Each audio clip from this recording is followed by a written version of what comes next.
nagkakagulo sa ombudsman dahil hindi sila nagtagumpay sa PI, mga PI nila. Hindi rin sila umubra sa impeachment, kaya narito na tayo ngayon. Ipipilit nila na si Boying maging ombudsman para ipakulong si VP Inday Sara bago mag-2027. Hala, ano ito? May pasabog si Amy Marcos patungkol sa ombudsman. Ang plansi nila para kay VP Sara, eliminate ang mga Duterte at ipakulong para hindi na magkakandidato si VP Sara sa 2028 presidential election. Ipipilit daw nila ang taong may kaso sa ombudsman, si Justice Secretary Remulla. Ibig bang sabihin ang interview sa JBC ay palabas na lang? Manang Amy, kung totoong may pagmalasakit ka sa ating bansa, baka pwede mong kausapin ang appointing authority, ang iyong kapatid na si Presidente Marcos, na alisin si Remulla. Tanggalin siya shortlist pagiging ombudsman si Justice Secretary Remulla. Kausapin niyo ang iyong kapatid. At hindi lang si Inday Sara, kundi lahat ng mga Duterte, kaalyado ng mga Duterte, baka pati ako. Yan ay sa gitna ng paghihirap ng mga Pilipinong binabaha ng tubig, ng korupsyon at ng kawalang aksyon. Tinutukan ko ang Plan A nila na People's Initiative Chacha.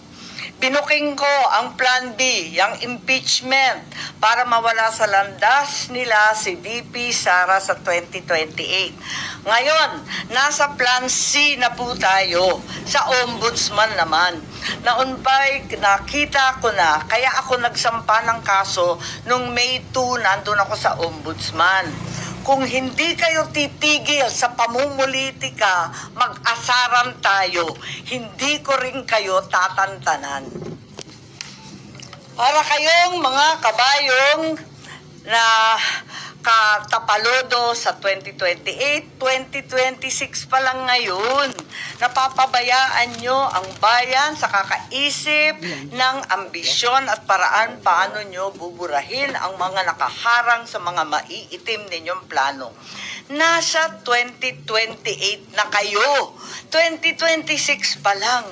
Paano makakaligtas at mabubuhay ang Pilipino 2026, 2027? Paano makakaraos? Hindi sila tulad ng mga buhaya na kaya sa lupa at lumalangoy sa baha, walang pakialam.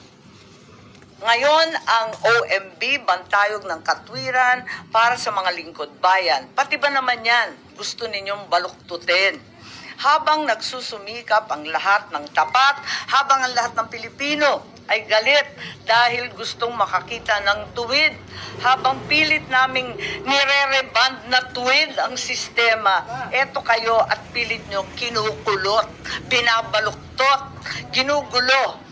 Ang OMB ay opisina, hindi parlor. Tigilan nyo yan.